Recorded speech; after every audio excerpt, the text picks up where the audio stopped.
Bu, kita menghargai semua perkembangan pengetahuan, teknologi, peradaban, dan sebagainya. Tapi ibu jangan sampai lemah dalam satu hal ini. Demi Allah saya katakan, apresiasi tertinggi dari Allah kepada seorang perempuan yang telah berumah tangga, ternyata bukan profesi dunianya. Tapi ketika ibu bisa optimal menjadi seorang ibu dengan semua tugasnya. Kalau belum menikah jadi seorang anak dengan tugasnya. Kalau menikah belum punya anak, jadi seorang istri dengan tugasnya. Nanti saya turutkan hadis-hadisnya. Jadi ibu itu ke surga, maaf ya, kalau nanti masuk dengan izin Allah misalnya, tingkat tertingginya itu bukan karena misalnya aktif mendampingi kegiatan di luar. Bukan karena aktif punya kegiatan banyak dengan teman-teman, bukan. Yang paling utama itu di rumah, anak bagaimana? Sehingga ketika suami pulang, dia membawa satu hasil dari kegiatannya. Dalam lelahnya dia menikmati candanya yang telah menyelesaikannya istrinya.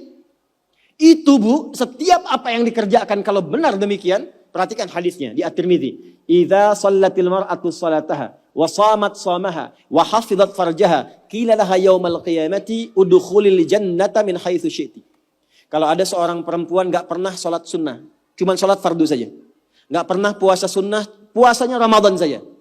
Dia menaati pada suaminya, menjaga kehormatan keluarganya. Dia menempatkan tugas di rumah sebagai tugas utamanya. Maka apa yang terjadi? Qila laha yaumal qiyamati. Dikatakan kepada perempuan ini saat kembali kepada Allah di yaumil hisab.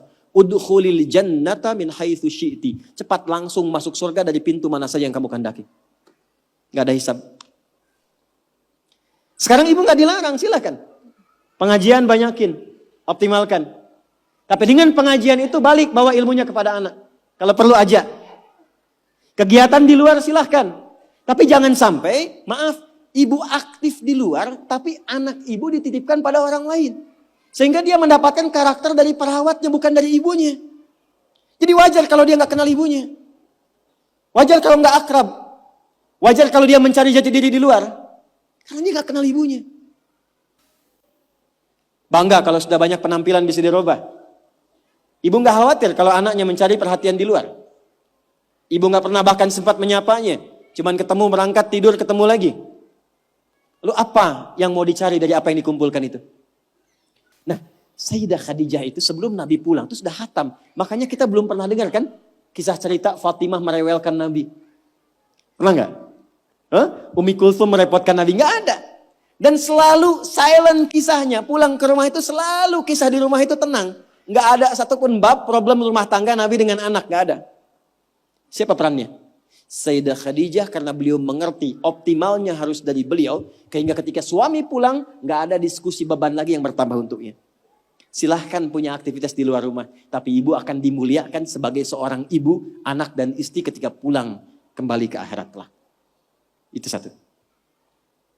Dua, saya agak cepat sekali. Yang pertama prioritas keluarga bu, anak. Untuk ibu ya. Selanjutnya, harta. Mohon maaf sebesar-besarnya. Sayyidah Khadijah, walaupun mendapatkan penghasilan dari aktivitas dagangnya, tidak pernah menjadikan bagian harta beliau hanya untuk dikuasai bagi pribadinya. Dan gak pernah ada perjanjian pranikah misalnya. Ya Muhammad SAW, saya nikah punya harta segini ya. Kalau nanti ada kejadian ini jangan diambil ya, nggak pernah.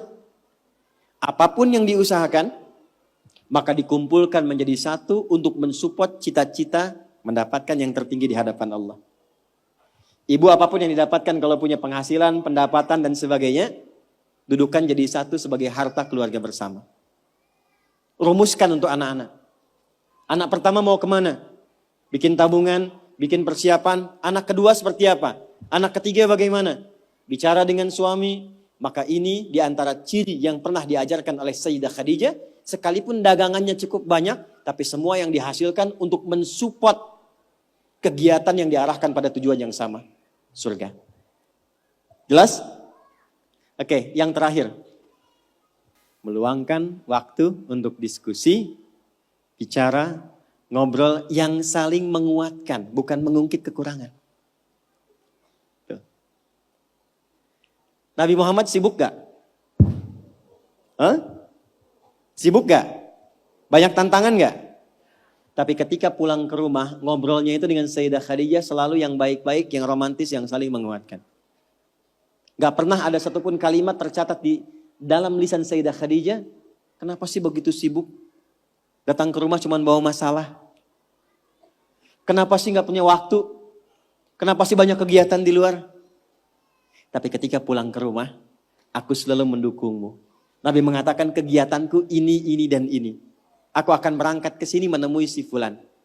Baiklah, siapkan, optimalkan, Allah pasti melindungi. Sehingga semua kegiatan, beban yang dirasakan, itu ketika berangkat gak sendirian. Jadi beliau pun dalam sendirian pun merasakan aura-aura Sayyidah Khadijah. Mau berangkat kerja, merasakan pesan dari istri. Pulang dari situ, ditinggal pun istri merasakan pesan dari suami. Ini yang harus dioptimalkan. Dan ibu, apa yang terjadi? Ketika dimanapun suami beraktivitas dengan pola seperti ini, maka Allah menjaga ikatan pertalian rumah tangganya sehingga dijaga dari sifat-sifat rentan yang kemungkinan bergeser atau menodai kehidupan rumah tangganya. Maaf, ini bahasanya agak halus ya. Jadi kalau ada godaan dari pihak lain itu tidak mudah untuk mendapatinya karena kalimat istri sudah sampai pada jiwanya. Sepeninggal beliau pun ketika Sayyidah Khadijah meninggal, itu kemimpinya terbawa. Karena kenapa? Dialognya nyambung. Khadijah. Ke bawah. Bisa nggak menciptakan suasana itu? Jadi kalau kita simpulkan satu, tingkatkan hubungan dengan Allah lewat skema sholat dengan baik. Yang kedua, jadi ibu yang paripurna yang memperhatikan keadaan anak, keluarga dengan sempurna. Sekalipun ada aktivitas di luar, pastikan yang di dalam baik dulu. Yang ketiga, pintu dialog yang dibuka untuk saling menguatkan dengan pasangan. Itu terjaga, itu optimal, istiqomah aja Bu 3 itu sampai dengan meninggal.